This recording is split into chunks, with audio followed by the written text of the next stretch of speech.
Welcome to the ISO Show, dispelling myths and sharing tips for success to improve your business with ISO standards, with your host, Mel Blackmore.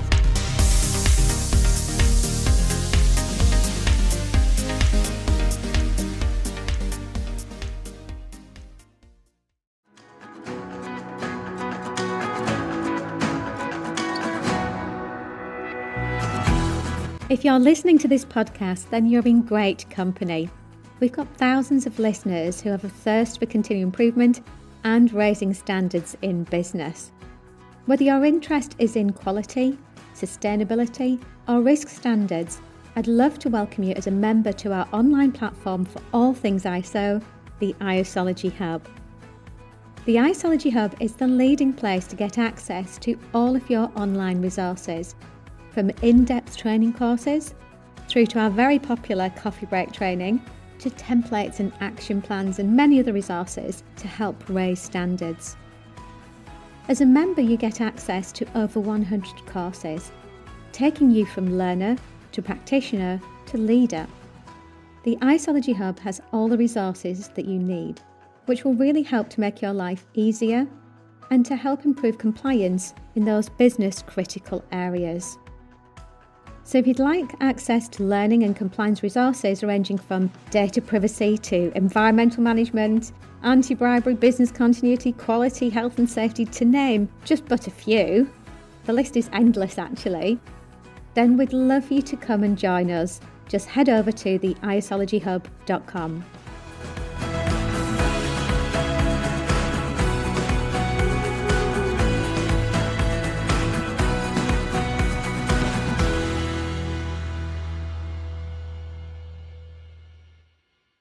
Hi, and welcome to the ISO Show. Well, in the last episode, I was delighted to be joined by Luke Baldwin, who is the co-founder and CEO of Nature Broking. And I'm delighted that Luke has joined us again to help to enlighten us on the latest trends in the carbon market. Welcome back, Luke. Thank you so much for having me. It's great to be back. I hope you've been well since I last saw you. Yes, yeah. Well, I know that there are people are talking about the carbon markets and the trends that are happening at the moment. And it's something that everybody is interested in because, whether you're an investor or, provider, either way, it's something that we need to be very mindful of. And obviously, especially if you're in financial services as well. So I understand that there are a number of different trends in this area. Could you just kind of highlight what are the key trends that you're encountering at the moment? Yeah, absolutely. I mean, I think the biggest and most critical one is a move towards high integrity. I mean, that's key. I think we're seeing that massively within the carbon markets. I think the second is looking at more local solutions. So, looking at having impact, and in particular, having a high impact. So using your investment to purchase carbon credits in high impact solutions. And then I think the third is to do with education. I think businesses are becoming increasingly aware about the risks of greenwashing, and then are looking for those high integrity solutions, but are learning about them at the same time. So it's not a question of going online and clicking that, add to basket style. It's about understanding what the impact of these carbon credits are doing. And then the last one is a bit of an interesting one is looking at your net zero journey and looking about the predicted rises in carbon prices and working out whether there's a risk associated with the purchasing carbon credits now, which then lead to significant savings compared to your net zero year of, say, 2040, when the price of carbon could be significantly more. So those are the ones that we're seeing at the moment. Okay, great. Let's start with the first one then, which is this move to high integrity projects and basically being able to demonstrate with integrity rather than greenwashing what an organisation is actually doing in relation to whether it's carbon offsetting, for example. So could you just expand on that, please, Luke? Yeah, so I think there's been a huge number of credits on the market, and because of the unregulated nature of the carbon markets, we've seen a lot of, I guess you could say, maybe not like bad standards, but certainly bad actors use this market as a way of generating revenue in a bad way. And we've seen that with the likes of double counting, with additionality problems. The biggest one we saw was last year in 2023 with Kariba, which is the Kariba project in Zimbabwe. The Guardian and the New Yorker did a big expose that the calculations that were going into this rainforest anti-deforestation credit pool, a flagship program, were actually incorrect. And because those were incorrect, businesses that had been making carbon neutral claims based on purchasing these credits were no longer able to make those claims and could have been accused of, and were accused of, greenwashing. And so what we've seen, in particular towards the later ends of 2024, is this really, really key move towards higher integrity solutions. Now, what we mean by higher integrity is that it's additional. So it has to have happened with carbon finance. It wouldn't have happened without. It can't be double counted. There can be no leakage. And by leakage, we mean, of course, that, if you don't chop down trees here, does that mean the neighboring field gets all their trees chopped down? So just as an example, it has to be durable, i.e. it has to go on for a long time. The carbon has to be stored for as long a time as possible. And then lastly, it's got to have significant co-benefits. So it's got to have things, it's got to do things other than just carbon, using the finance to protect rainforest, or in our case, look at financing regenerative agriculture or woodland plantation. Yeah, so a key long-term purpose with long-term benefits then, and not just a quick fix. And the second one that you mentioned, I think it's kind of carried on from this really, is looking at the more impactful solutions rather than just ticking a box. Yeah, I mean, I think the carbon markets are this most amazing marketplace, which looks at creating money out of nature, out of different solutions, about helping, from financing a transition from wood-burning stoves to clean stoves to gas-fired stoves. That in itself has a huge benefit. And this huge market with all these different solutions, really what they do is they give an amazing ability to purchase impact. And I think what we're seeing is that businesses are no longer interested in that add to basket, click, go, commodification of what they're trying to do, and actually starting to want to understand the nuances about the impact that they're having.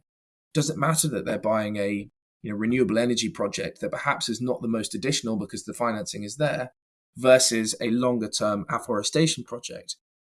They want to engineer what their values are towards the carbon credits that they're purchasing. So is it a question of buying a carbon credit that aligns to your social values, that has more of an impact from a social aspect? Or are you more aligned to a biodiversity impact and therefore want to buy something that has much more impact on nature? And I think we're seeing this trend of businesses starting to understand what they actually want from the carbon market. So instead of kind of this esoteric, unregulated marketplace where people don't really know what they're purchasing, to this much more, no, this is the impact I want to have, and therefore I'm going to use the money that I've allocated towards this to have real, tangible impact. And that's what we like to do. It's about creating bespoke and tailored solutions for clients so that they can actually have a really, really unique carbon portfolio that suits them and that actually adheres to what they are as a business and their brand and their consumers. So would you say that there is a need for education around the carbon markets for businesses to understand what they're letting themselves in for? Absolutely. I mean, I think that's critical. That's part of what we see as a core part of our offering, is this, this education process. Someone said to me, you can't love what you don't know. And it's so true, because if you don't know about these things, then you can't understand it. It can't percolate into our conscious. Sustainability is as much a mindset as a series of policies in place to be able to pull this off. And so I think that cultural shift towards more sustainable practices starts with education. It's about increasing, and I'm sure you find this, Mel, as well, within Carbonology and Blackmores, the ISO is the framework, but the education you're giving people about their carbon reduction, about their plans, goes way beyond and creates that mindset shift to a fully sustainable business. Absolutely. And I think, based on the conversations that we've been having with organisations, that they're ready to make that shift. I think, speaking on behalf of Blackmores, we've been established for 18 years and implementing environmental and energy standards during all that time. But I'd say it's only really in the last few years that we've seen cultural shifts and change in terms of leadership commitment, which is absolutely crucial to make this change happen. But I think there's still quite a lot of education that is still needed. Yeah. Obviously, people are familiar with ISO 14001 and B Corp, but not necessarily aware that actually there are governance frameworks in place to help to manage your carbon footprint and your carbon neutrality. So I think, there's still quite a lot to learn, and also the practicalities of actually put this into action and to be able to demonstrate with, complete transparency, what that methodology looks like as well in terms of how they're actually going to embark on that journey towards net zero.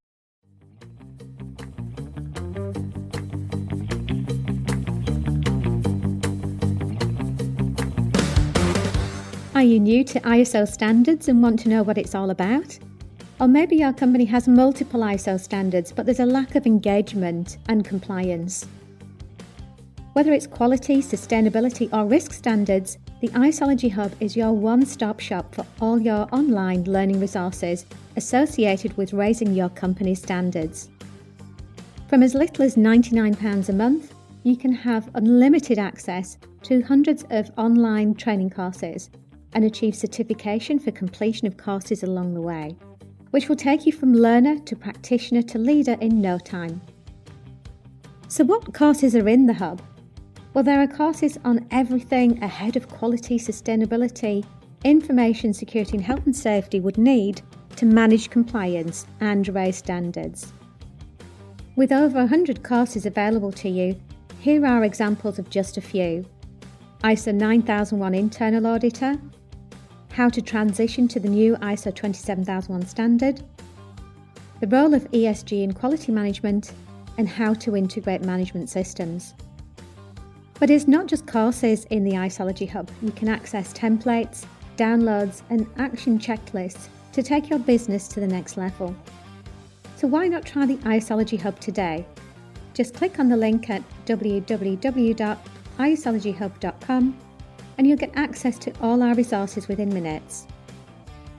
If you're interested in embedding best practice across your organisation or would like to develop an awareness and training programme for employees, we offer a free learning and development session to tailor a bespoke training programme based on your organisation's needs. So we'd love for you to join as an Isology Hub member. Just head over to isologyhub.com to get access to your unlimited training and compliance resources.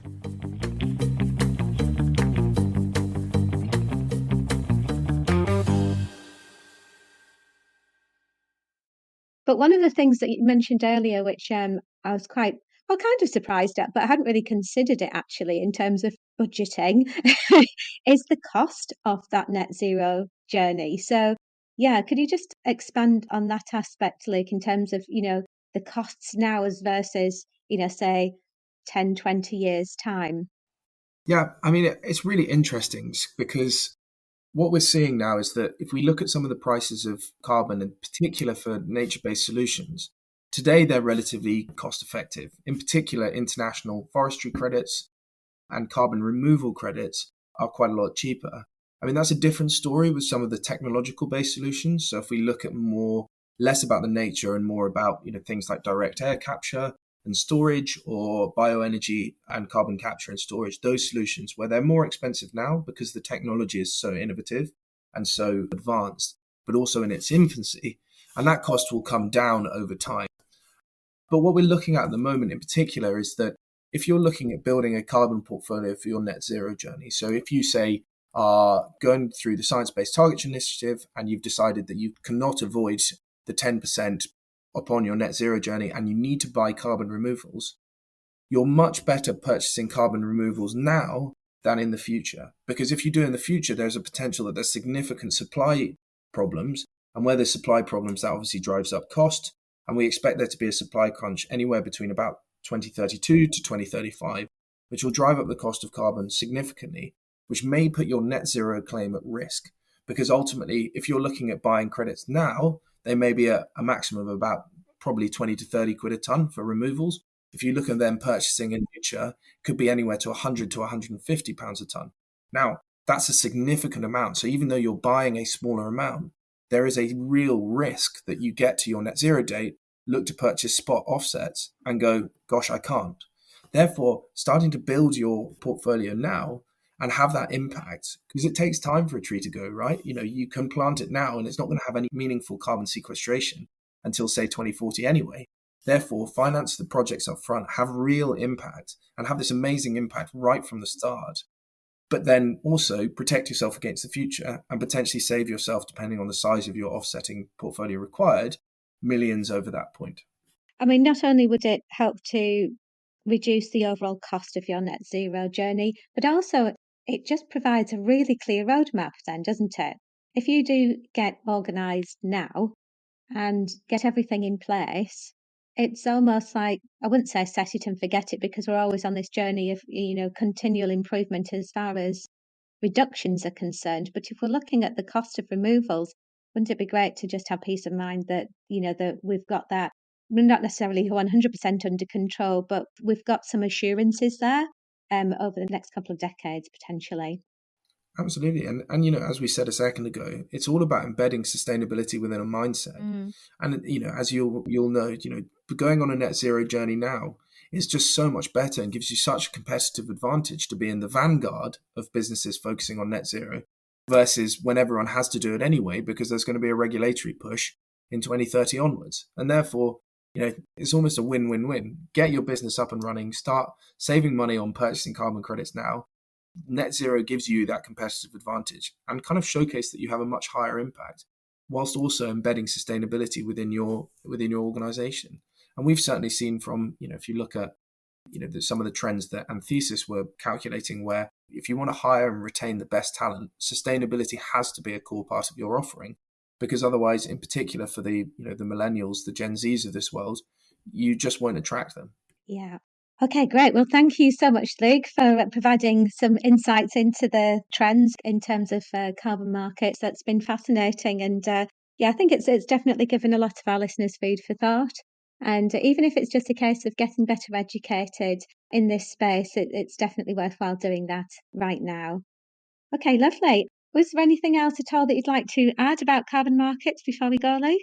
Not at all. I think there's enough food for thought there. If you're interested in hearing more, then obviously more than welcome to drop me an email or a note, and I'd happy to provide any more information.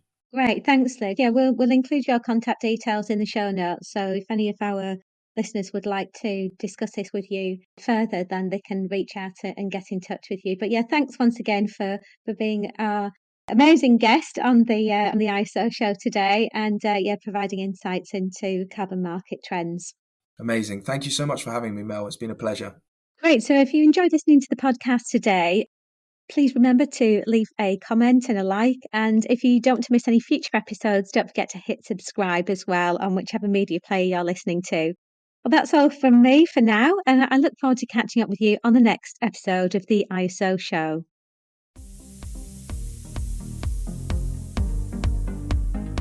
Looking to achieve certification to an ISO standard, or just need a helping hand with ISO compliance? Contact us at blackmoresuk.com.